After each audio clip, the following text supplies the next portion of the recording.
Power associated with AC circuit, ये मैंने आपको बता दिया अभी। पावर एसोसिएटेड ये आपको मिल जाएगा लेक्चर, पूरी डिटेल इसकी 1 by 1।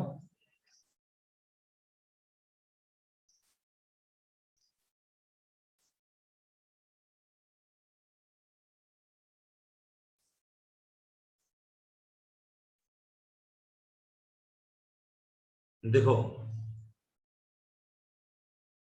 Power associated with power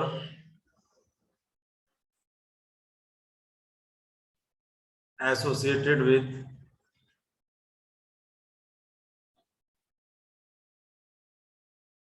register.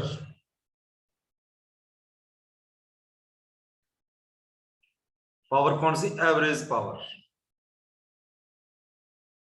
Average power associated with register. इसके लिए फॉर्मूला है P average is equal to V square R, V square divide by R, root mean square.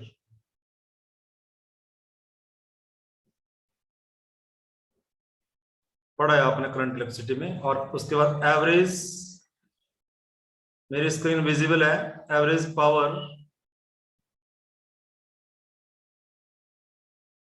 Associated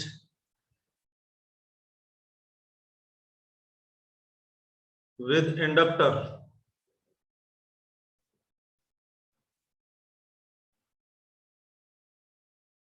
ये है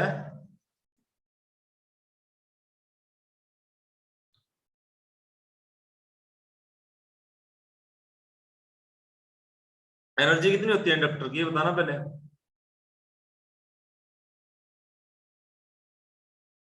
energy कितनी होती है बेटा इंडक्टर की?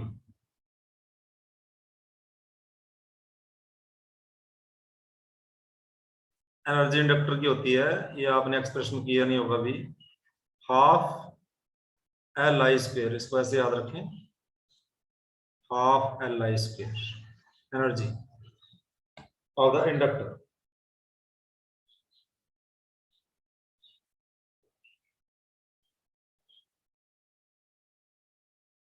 तो power associated with the inductor,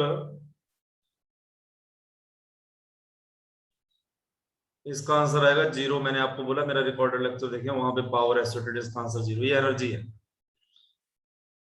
average power associated with capacitor, capacitor की एनर्जी स्टोर कितने, क्या फॉर्मूले हैं बेटा, ये किए हैं आपने कैपेसिटेंस में? कितने फॉर्मूले थे? हाफ सी वी स्क्वायर था एक, हाफ सी वी स्क्वायर, और इसमें पावर एवरेज जीरो आएगा। क्यों आएगा मैं ये भी बता देता हूँ। पावर एवरेज का फॉर्मूला जो मैंने बोला रिकॉर्डेड है, डिराइव है, वो है E root mean square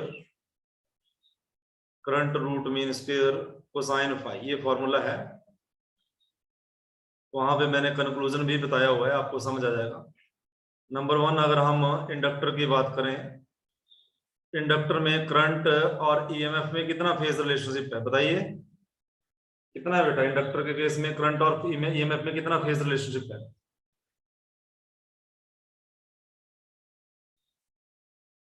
reply करो। करवाया आपको जब सिंगल इंडक्टर को अल्टरनेटिंग करंट दिया था, E is equal to E naught sine omega t, तो करंट क्या आया था? I is equal to I naught sine, यहां क्या था? Omega t minus pi by two, ये था ना?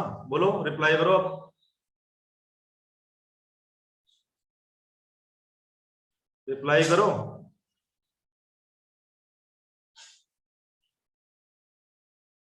ये समझ में आया? ये कहां से लिखा मैंने?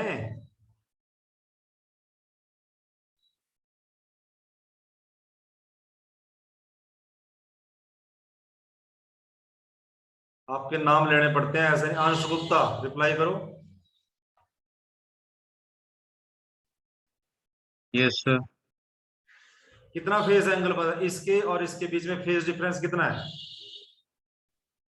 π/2। Pi is equal to π/2। Average power associated कितना आ जाएगा, E root mean square I root mean square cosine π/2 cos π/2 zero होता है। So average power associated with inductor zero, इसलिए मैंने यहां जीरो लिखा। दूसरा केस था Shubham Thakur, what do you want to write here. Capacitor, capacitor में भी करंट और इसके बीच में रिलेशन जो है π/2 फेज जो है π/2 था। एवरेज पावर एसोसिएटेड इसमें भी कितना आएगा, E root mean square I root mean square cosine π/2, ये माइनस π/2 आता है, वहां माइनस आएगा, phase minus π/2, it is again zero. ये भी मल्टीपल है, ये भी मल्टीपल है। ये फॉर्मूला याद रखें, एनर्जी ऑफ द इंडक्टर ये है कैपेसिटर की हाफ सी वी स्क्वायर, और power associated with the resistor ये है V square by R, V square by R. अब हम न्यूमेरिकल करते हैं। ओके बेटा, आगे चलें।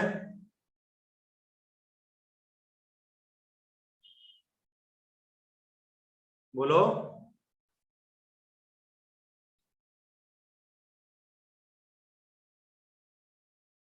एक दूसरे की तरफ देखते रहते हैं, बोलते नहीं है। एनसीईआरटी का न्यूमेरिकल है।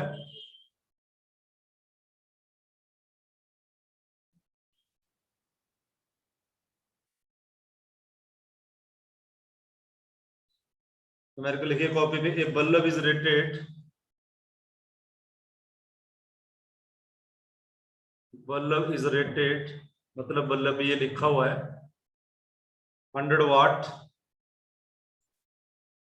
100 वाट का बल्ब है, 220 वोल्ट सप्लाई। इस पावर और इस वोल्टेज पे ये काम करता है, ग्लो करता है।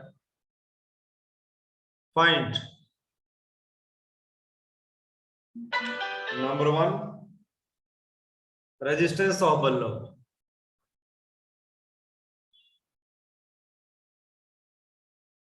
बल्ब पहला क्वेश्चन ये है, तो इसको सॉल्व कर लेते हैं। दो पार्ट इसके और हैं।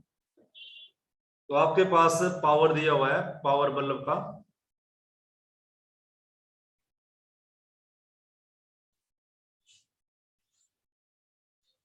का पावर कितना दिया हुआ है, क्या फॉर्मूला है पावर के लिए, V square by R, V square by R. R यहां से निकल जाएगा, V square by P. V कितना दिया है 220 डिवाइड बाई 100। इसका आंसर बताइए कितना आएगा sir 484 ohm. 484 ohm. 220 divide by 100, 2 zero से 2 जीरो कर दिया, 20 22 484 ओम। दूसरी बात इसने की है, बोलता है पीक वैल्यू ऑफ वोल्टेज बताओ। पीक वैल्यू ऑफ वोल्टेज बताओ। पीक वैल्यू और रूट मीन स्क्वायर वैल्यू में मेरे पास ये रिलेशन है, E root mean square is equal to E nought by root 2। और मैंने बोला है क्वेश्चन में ये वाली जो वैल्यू होती है रूट मीन स्क्वायर वैल्यू होती है। तो पीक वैल्यू ऑफ वोल्टेज यहां से आएगा E nought is equal to root 2 into E root mean square. E nought आ जाएगा root 2 into root mean square कितना है 220। E nought is equal to 1.414 into 220 volt कितना आएगा मल्टीप्लाई करके, ये पहले भी किया आपने, 311 आता है। Okay done. Yes sir. Next question है, बोला है आई रूट मीन स्क्वायर निकालो। अब आई रूट मीन स्क्वायर निकालना है तो मेरे पास वोल्टेज तो है root mean square, V root mean square मेरे पास 220 वोल्ट है, और पावर ये जो पावर दी है ये भी रूट मीन स्क्वायर ही होती है क्वेश्चन में जो दी है। is equal to 100 watt. I know the relation P is equal to VI. I बन जाएगा P डिवाइड बाई V. ये भी रूट मीन स्क्वायर वैल्यू, ये भी रूट मीन स्क्वायर, ये भी root mean square. Power is 100 divide by 220. कितना power आ जाएगा? पावर नहीं, sorry, current. It is equal to, इससे ये कट गया, कितना आंसर आया? 0.45 ampere. 0.45 ampere answer.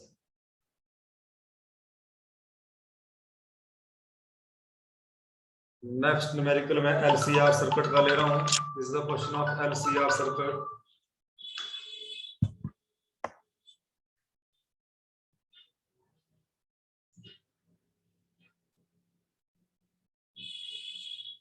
Inductor diagram दे रखी है, डायग्राम बनाइए कॉपी पे. Capacitor, resistor, connected to AC supply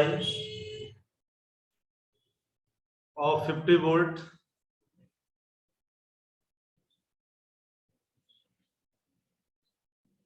register दिया गया है 10 ओम का.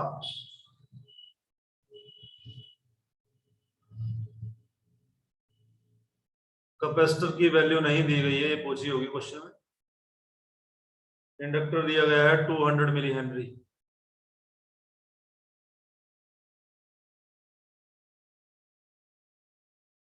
आपसे पूछा है नंबर 1,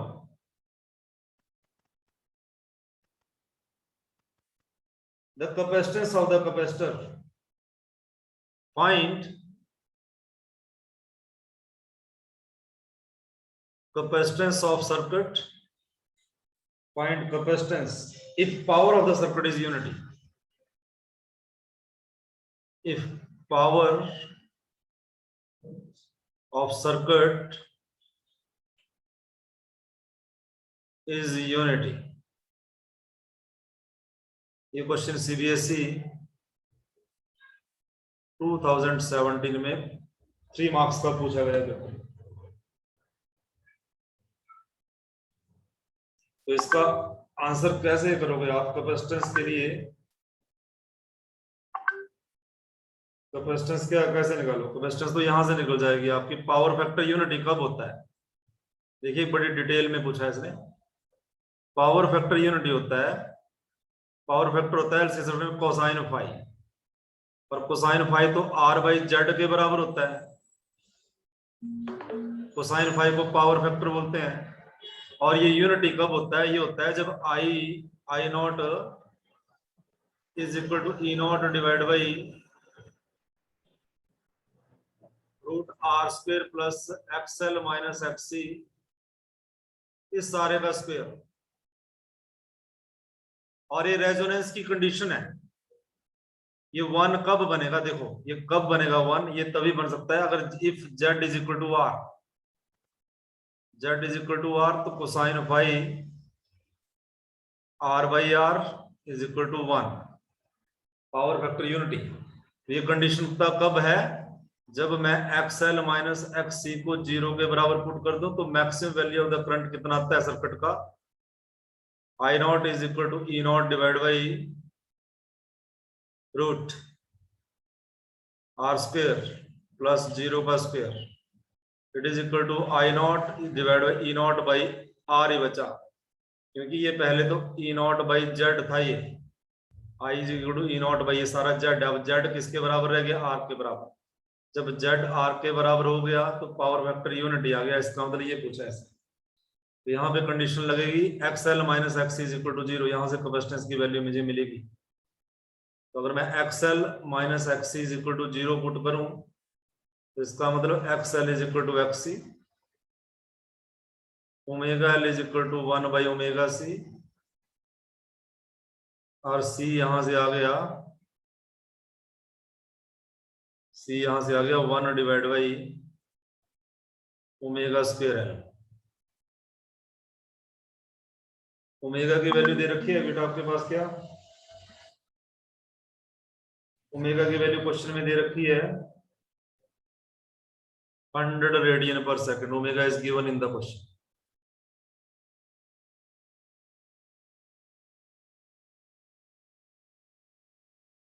अब पुट द वैल्यूज और बताइए मुझे आंसर. फिर इसका पार्ट नंबर 2 करेंगे. 100 का square,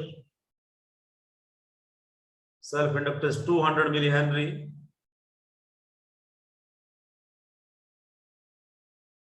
200 into 10 raised to power minus 3. 1 divided by 100 into 100. ये 10 raised to power minus 3 ऊपर जाकर 1000 बन गया. 200. बताइए आंसर कितना आएगा.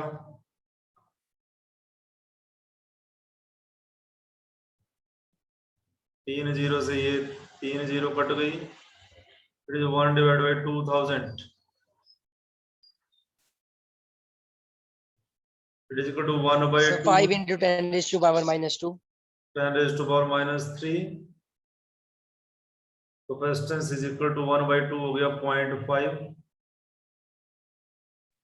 into 10 5 into 10 raised to power minus 3 farad. Capacitance बन गया 0.5 into 0.5 millifarad. 0.5 millifarad. ओके बेटा, डन. Yes, sir.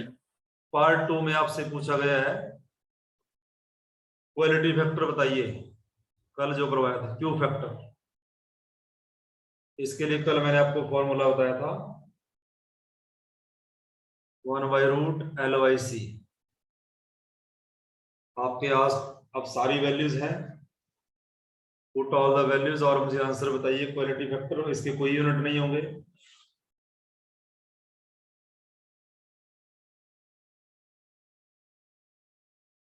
-300 कैपेसिटेंस आई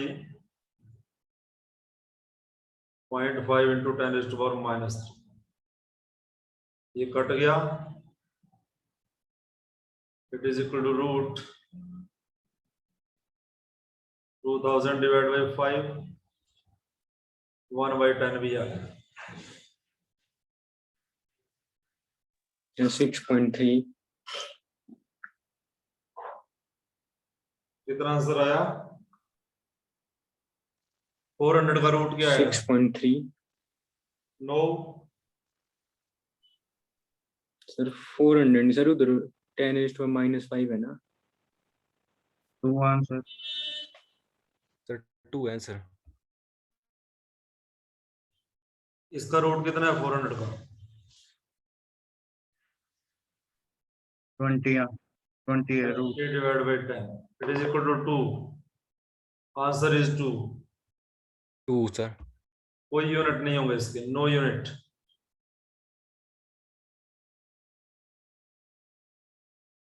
पार्ट नंबर 3.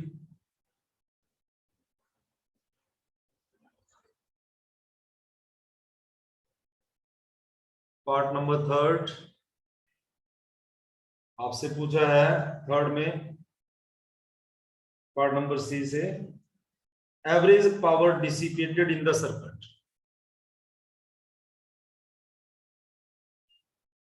एवरेज पावर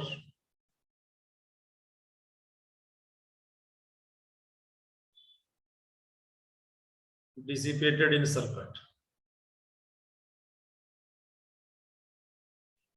ये कोई पावर डिसिपेट नहीं करेगा. आपने अभी देखा इसका एवरेज पावर 0, इसका भी एवरेज पावर 0. सिर्फ और सिर्फ रजिस्टर एवरेज पावर डिसिपेट करेगा. और उसके लिए फॉर्मूला था हमारे पास V²/R.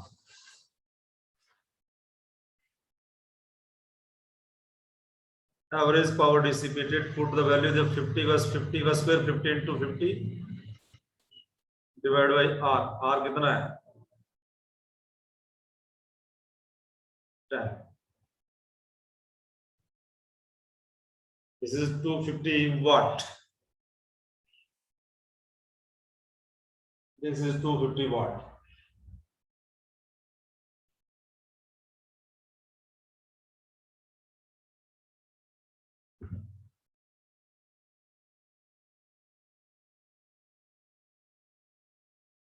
ठीक है,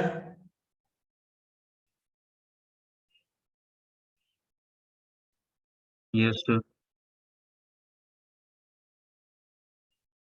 एक और क्वेश्चन लिखिए similar.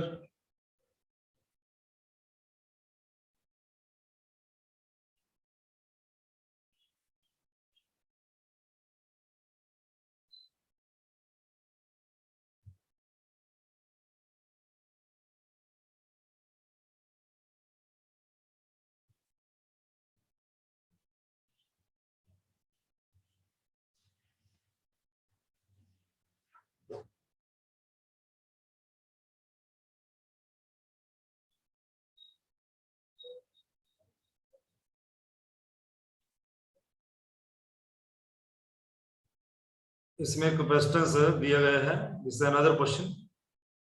Capacitance is given 50 microfarad, 500 not 50।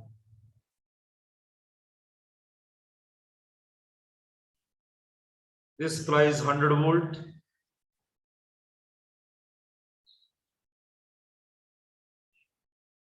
Part number 1 है पॉइंट फ्रीक्वेंसी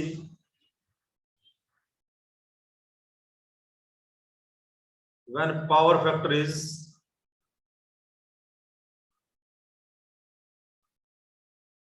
unity। आंसर इसका क्या है, जब पावर फैक्टर होता है कोसाइन फाई, जब ये यूनिटी होता है उसका मतलब R is equal to Z के बराबर होता है। कंडीशन ऑफ रेजोनेंस है ये, कंडीशन ऑफ रेजोनेंस। उस टाइम मेरे पास ये रिलेशन आता है कंडीशन ऑफ रेजोनेंस पे, omega is equal to 1 by root L C. Omega हो गया 2 pi F 1 by root L C. Frequency पूछा इसने 1 by 2 pi root L C. आपके पास सारी वैल्यूज हैं, आंसर बताएं।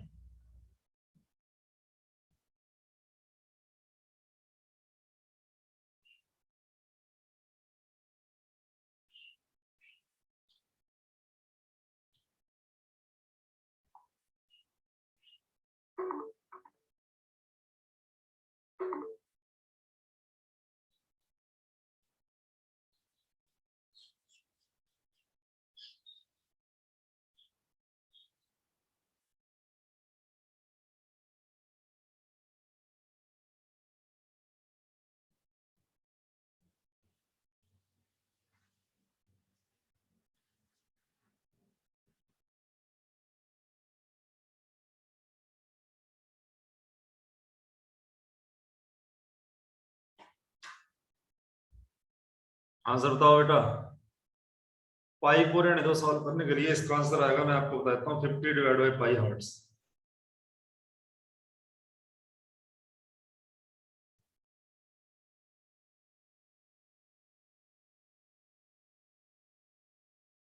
ये आएगा इसका आंसर।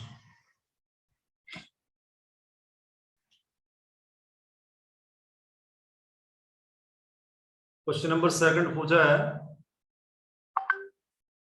फाइंड करंट एम्पलीट्यूड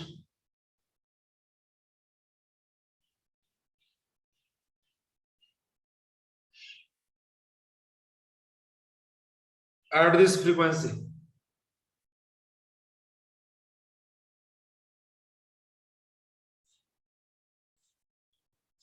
इस फ्रीक्वेंसी पे रेजोनेंस की कंडीशन है और करंट आता है E nought I nought is equal to E nought by Z की जगह आर रह जाता है। ध्यान से देखो मैंने क्या लिखा है,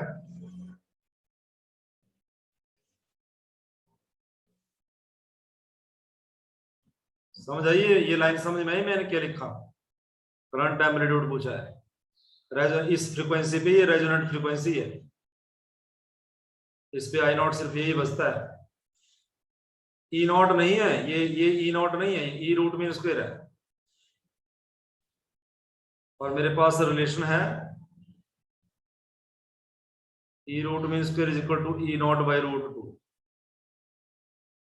ई नॉट आ जाएगा √2 into E root mean square, it is √2 into E root mean square divide by are.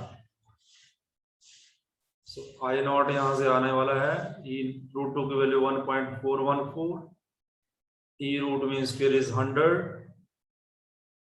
Divide by resistance is of the circuit is 10 ohm. बताइए करंट कितना आएगा?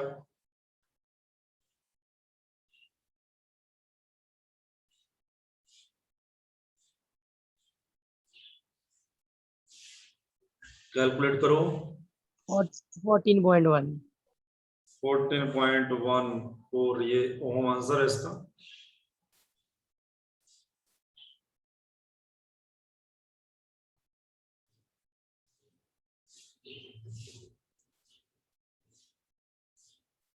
पार्ट नंबर 3, इसने बोला है क्वालिटी फैक्टर निकालो।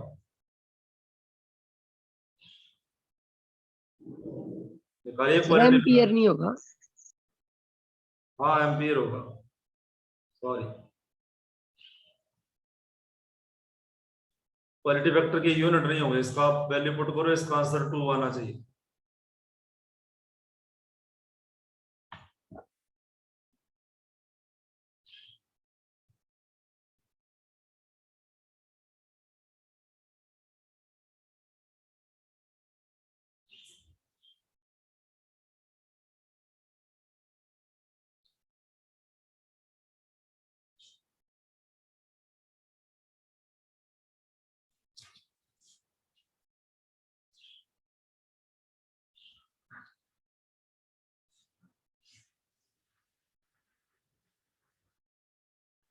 Yes sir 2 है।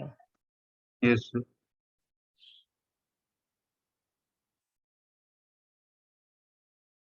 चलिए एक और क्वेश्चन करते हैं।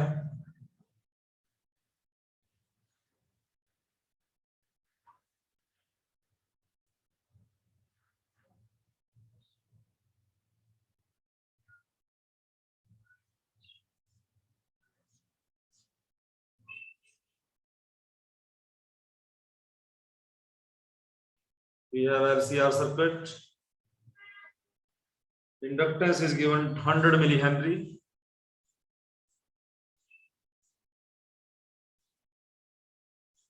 Capacitance is 2 microfarad. Resistance is 400 ohm. And instantaneous EMF is V is equal to V naught sine 1000 t plus phi.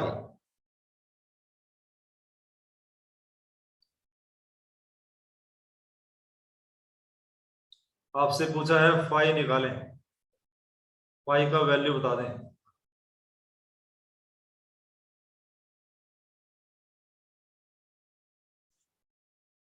Question को नोट कर लीजिए। फाई निकालने के लिए टेंजेंट फाई का फॉर्मूला मैं यूज करूंगा। टेंजेंट फाई का फॉर्मूला क्या था भाई? एक्सएल माइनस एक्ससी डिवाइड में क्या था, बोलो जल्दी बोलो, आर था। अब इस फॉर्मूले को, इसको आगे पढ़ने के लिए हम मुझे एक्सएल निकालना पड़ेगा सर्किट से। एक्सएल निकालना पड़ेगा भी।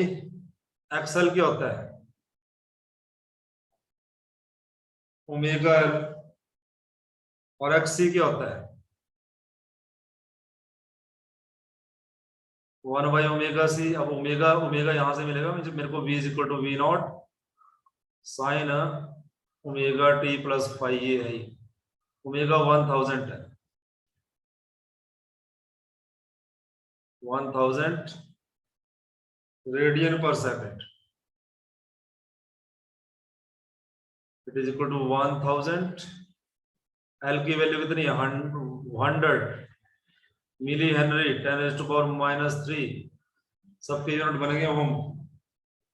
और ये रह जाएगा, कितना बचेगा भाई? ये 100 ही बचेगा, 100 ओम। और it is equal to 1 by omega C. It is equal to omega कितना है मेरे पास? 1000 कैपेसिटेंस कितनी है 2 माइक्रोफैरेड 2 इंटू 10⁻⁻⁶ फैरेड। और ये कुल मिलाकर कितना बचेगा मेरे पास बताइए जल्दी। 10⁻1 2 3 4 5 6 से चला गया ऊपर डिवाइड 1 2 3 इंटू 2 3 0 से 3 0.5 milli it is only 500 ohm. ओम।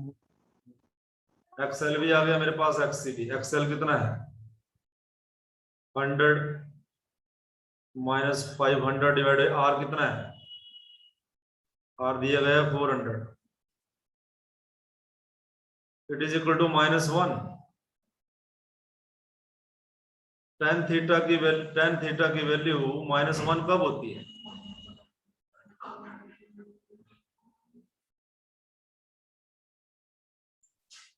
बोलो।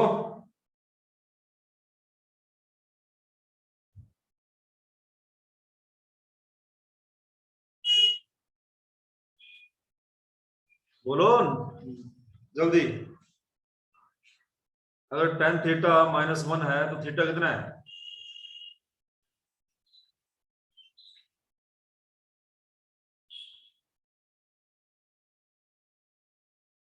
So 135 तो नहीं है -π/4 कितना होता है -45। फिर क्या नॉन मेडिकल पढ़ते हो आप हैं ये दिखाने के लिए रख रखा है नॉन मेडिकल सब्जेक्ट। ये बातें भी आपको बतानी पड़ेगी।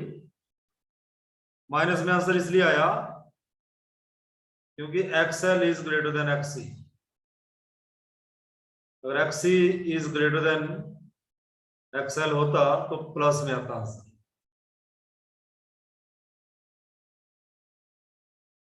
तो ये ऐसे न्यूमेरिकल करें बेटा। तो मुश्किल वाले थे मैंने करवा दिए इजी वाले आप कर सकते हो। क्लास ऑफ होने वाली है। पावर फैक्टर का क्वेश्चन पिछले वाला 40 मिनट का लेक्चर जो रिकॉर्ड है उसको जरूर देखें अपने नोट्स में ऐड करें।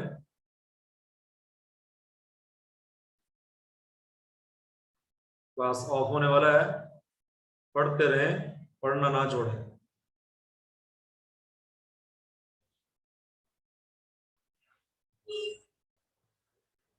That's all. क्लास ऑफ कर रहा हूं मैं अभी। किसी को कुछ पूछना है